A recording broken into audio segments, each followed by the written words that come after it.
Students, इस question में क्या पूछा गया है कि वर्चुअल एंड इरेक्ट इमेज कब बनती है। तो हमारे माइंड में ये चीज़ क्लियर होनी चाहिए कि वर्चुअल और इरेक्ट इमेज जो है वो फोकस और पोल के बीच में ऑब्जेक्ट को रख के होगी। तो फोकस और पोल के बीच में कहीं भी ऑब्जेक्ट रखिए तो वर्चुअल एंड इरेक्ट इमेज आती है। इस चीज़ की नॉलेज अगर आपको नहीं है तो इससे पहले जो वीडियो मैंने अपलोड किया है, दैट इज़ उसका टाइटल मैंने रखा है रे डायग्राम्स, तो आप उसमें जो है इसको देख सकते हैं कि कब कैसी इमेज बनती है in case of concave mirror. अब फोकस और पोल के बीच में मैंने ऑब्जेक्ट को ले लिया, this one is an object. अब हमें पता है जो रे यहाँ से पैरेलल जाएगी, it will meet at focus, वो फोकस पे मिलेगी और इस तरह से यहाँ से निकल जाएगी। और जो रे हमारी कहाँ जाने वाली है, जो रे हमारी जाएगी पोल पर, उस रे का क्या होगा, वो सेम एंगल बनाकर निकल जाएगी। इन दोनों लाइंस को हम मीट करवाएंगे, एक्सटेंड करिए, क्योंकि यहाँ मीट ही नहीं कर रही हैं कहीं, बट पैरेलल भी नहीं है। अगर पैरेलल होती तो इन्फिनिटी पे बन जाता इमेज, बट ये क्या करेंगे, इसे एक्सटेंड करेंगे। जब हम इसे एक्सटेंड कर रहे हैं तो ये स्ट्रेट लाइन होनी चाहिए। बच्चे यहाँ से बेंड कर देते हैं, बेंड नहीं करना है, it should be straight line. ये यहाँ पे मीट कर रहा है और अगर हम यहाँ से इसको लेते हैं तो ये इस तरह से एक्सटेंड होगी और यहाँ मीट कर गई। एक रे हम लेते हैं जो कहाँ से मीट कर रही हैं, वो सेंटर ऑफ कर्वेचर से जा रही है, तो हमें पता है उसको मीट यहाँ ही करवाना है। तो हम उसको कैसे लेंगे, यहाँ से पहले ही ले लेंगे इसको, और ये यहाँ से ऐसे ज्वाइन हो रही है और यहाँ से ऐसे जा रही है, तो ये ऐसे जाकर ऐसे वापस आ रही है, क्योंकि सी से कोई भी लाइन नॉर्मल होती है। अब इमेज फॉर्मेशन कहाँ हुई, this one is an image formation. तो इमेज फॉर्मेशन कैसी है, that will be erect, principal axis के ऊपर सीधी है तो इरेक्ट, इन्वर्टेड नहीं है, उल्टी नहीं है, इरेक्ट है और वर्चुअल है, मिरर के राइट साइड बन रही है, पॉलिश वाली साइड बन रही है। अब इसकी डेरिवेशन क्या होगी, सेम जो लास्ट हमने डेरिवेशन की, सेम वही डेरिवेशन होगी। एक बार ट्राइंगल लेंगे, इसका नाम रख लेते हैं ए बी और इसका नाम रखते हैं ए डैश बी डैश। तो एक बार ट्राइंगल आएगी ए बी सी और ए डैश बी डैश सी, ये ट्राइंगल बनेगी और ये सिमिलर ट्राइंगल्स और सेम वैसे करेंगे। और दूसरे टाइम ए बी पी और A dash B dash P, same वही ट्राइंगल्स लेनी है, वैसे ही करना है। बट आपको पता है ये डिस्टेंस जब हम v लेंगे वो डिस्टेंस पॉजिटिव होगा, इमेज डिस्टेंस, क्योंकि इस बार पोल से हम राइट की तरफ जा रहे हैं। तो सिर्फ डिफरेंस हमारा कहाँ आने वाला है, जब हमने यहाँ पे ये जो नेगेटिव बनाया इसमें भी डिफरेंस आएगा, और जब हम v को ले रहे हैं तो यहाँ नेगेटिव v ले रहे हैं, वहाँ ये पॉजिटिव ऑफ v आएगा। डेरिवेशन बिल्कुल सेम रहेगी, कुछ भी चेंजेस नहीं आएंगे। यहाँ पे जैसे सी ए डैश है वहाँ भी सी ए डैश आएगा, बट सी ए डैश हमारा यहाँ पे ये बन रहा है, वहाँ सी ए डैश हमारा यहाँ पे सी ए डैश हमारा बनेगा P C plus P A dash. क्यों, क्योंकि यहाँ पे ऐसी थ्योरी बन रही है। बाकी ट्राइंगल्स वही लेनी है, डिवाइड वैसे ही करना है, लास्ट में यूवीएफ से ही डिवाइड करना है और सेम आंसर बनेगा।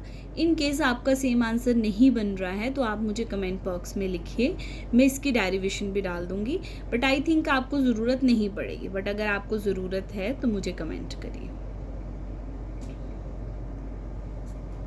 नाउ स्टूडेंट्स, यहीं पे ये हमारा टाइप 1 जो है वो ख़त्म होती है, बट एक छोटी सी मैं डेरिवेशन बीच में ऐड ऑन करना चाहती हूँ कि अगर, वैसे तो ये एग्ज़ाम में कभी नहीं आई है, इस कनकेव की जगह अगर कन्वेक्स लिख दिया जाए तो फिर डेरिवेशन क्या होगी।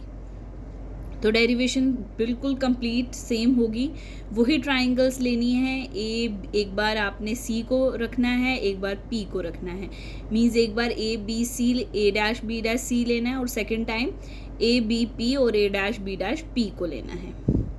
बट कन्वेक्स के केस में रे डायग्राम कैसे बनेगी, तो सबसे ज़्यादा यहाँ ज़रूरी क्या है समझना, दैट इज़ रे डायग्राम। तो रे डायग्राम को अगर आप देखिए तो एक कन्वेक्स मिरर बनाइए, ये हमने कन्वेक्स मिरर बनाया, इसको अंदर वाली साइड से हमने पॉलिश कर दिया। This one is your principal axis. अब देख रहे हैं आप कि सेंटर ऑफ कर्वेचर राइट की तरफ आएगा, सी यहाँ आएगा, फोकस यहाँ आने वाला है। तो फिर पोल से आप ऑब्जेक्ट को कहीं भी रखें तो एक ही केस बनेगा, या इन्फिनिटी पे होगा तो फोकस बन सकता है। तो इन्फिनिटी का केस हम डेरिवेशंस के लिए नहीं लेते, क्योंकि u हमें पता नहीं होता कि कितना है, u is equals to infinity लेना पड़ेगा, तो एक स्पेशल केस आ जाता है हमारे पास। तो आप करने में वैसा भी कर सकते हैं। तो यहाँ पे हमारे पास कुछ भी डिफाइंड डिस्टेंस पे रख लीजिए, आप इन्फिनिटी पे रखना चाहते हैं, it is up to you. तो ये हमारे पास आ गया ऑब्जेक्ट डिस्टेंस, हमने ऑब्जेक्ट बना लिया है। एक रे जो पैरेलल जा रही है, this is your divergent mirror, वो अपेयर टू मीट होगी फोकस, मीन्स वो फोकस पे मीट करती हुई लगेगी, बट ये यहाँ से सेम एंगल बना, ये जो है ऐसा लगेगा फोकस पे मीट कर रही है। सेम आपने लाइन, बच्चे क्या करते हैं जब इसे एक्सटेंड करते हैं तो वो एक्सटेंड करके वो सेम स्ट्रेट लाइन नहीं बनाते, वो यहाँ से बेंड कर देते हैं। बेंडिंग जो है वो रिफ्रैक्शन में होती है। और जो हमारी पोल से रे जाएगी वो क्या होगा, वो सेम एंगल बना के यहाँ से निकल जाएगी। एक्सटेंड कर लो बैकवर्ड, ऐसे होगा। तो इमेज फॉर्मेशन आप समझ रहे हैं कि कहाँ हो रही है। बट अब यहाँ समझने वाली एक और बात है, ये हमारे पास ए बी हो गया, ये इमेज बन गई।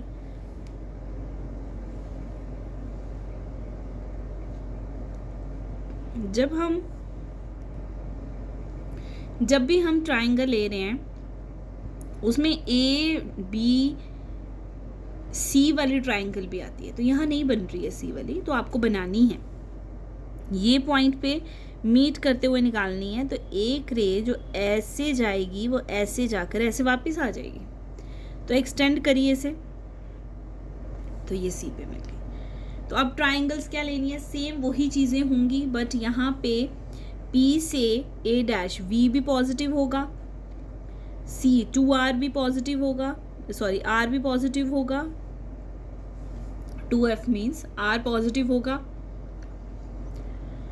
ट्राइंगल क्या होगी, A B P A dash B dash P, देखो बन रही है ट्राइंगल A B C और A dash B dash C। वही सेम ट्राइंगल्स लेनी है, वैसा ही करना है, बट फिगर के अकॉर्डिंग करना है, तरीका वही होगा, आंसर सेम होगा। कन्वेक्स के केस में भी मिरर फार्मूला है ही, चाहे कनकेव हो चाहे कन्वेक्स हो, तो फार्मूला यही ड्राइव होगा। तो टाइप 1 यहीं पे ख़त्म होती है। ये जो है टाइप 1 के लिए हमारी जो है वीडियो यहीं पे ख़त्म होती है। अगर किसी बच्चे को कोई भी डाउट है तो वो अपना डाउट कमेंट बॉक्स में लिखिए, मैं उसे ज़रूर रिप्लाई करूँगी। दैट्स इट फॉर बच्चा। नेक्स्ट वीडियो में मिलेंगे हम टाइप 2 के क्वेश्चंस के साथ, जो कि बोर्ड एग्ज़ाम में आपको देखने को मिल सकते हैं।